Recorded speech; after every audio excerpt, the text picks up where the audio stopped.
Hi folks, I'm Ranger Todd. This is Honeymoon Island State Park. It's sea turtle season, May 1st through the end of October, and the park rangers patrol the 4.5 miles of beach here looking for sea turtle tracks. If they happen to find some sea turtle tracks, they look for a nest. And then they place a protective cage around the nest to keep it safe from predators. But if the sea turtle is disturbed before she lays her eggs, she crawls back into the water in what we call a boat's crawl. Here's one of the nests on Honeymoon Island. You can see it's protected by a cage. The mesh is small enough to where the raccoons can't get their paws down there and disturb the eggs, but it's large enough down here for the hatchlings to crawl out and head towards the water. Let's ride along with park biologist Dan Larimore on his turtle patrol. If we see tracks, we'll stop to investigate. Look, we did find turtle tracks. Here we see the park biologist digging and probing, searching for the eggs. Hey guys, I'm Ranger Amber, and today I'm going to be talking to you about sea turtles. So sea turtles might live in the water, but they actually breathe air like you and me.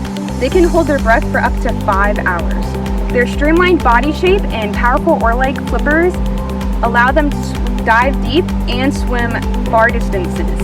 Their top shell, known as the carapace, is made up of many hard scales known as scutes. They are well adapted to the marine environment, so they can swim pretty fast. But once they're on shore, they're slow and a little awkward. So first, we're going to talk about green sea turtles. Green sea turtles can be 3 to 4 feet long and weigh between 300 and 400 pounds when fully grown.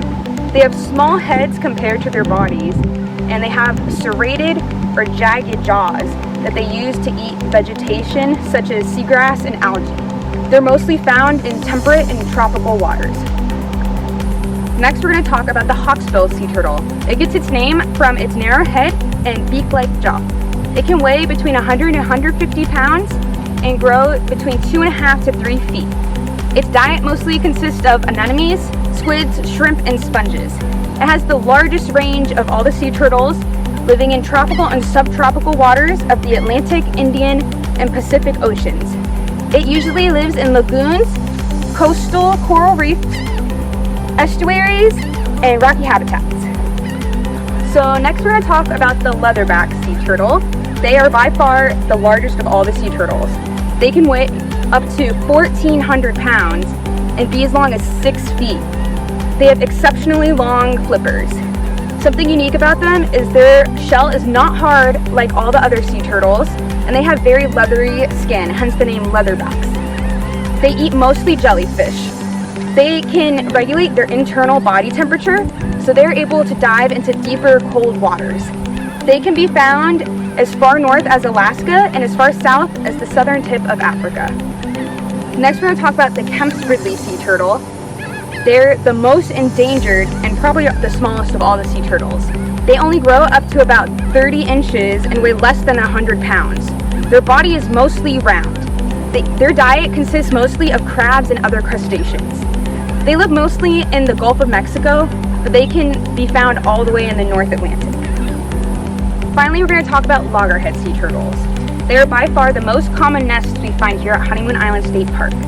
They can grow between 2.5 to 3.5 feet and can weigh between 150 to 375 pounds. Their strong jaw allows them to eat shellfish as their diet, including horseshoe crabs, clams, and mussels.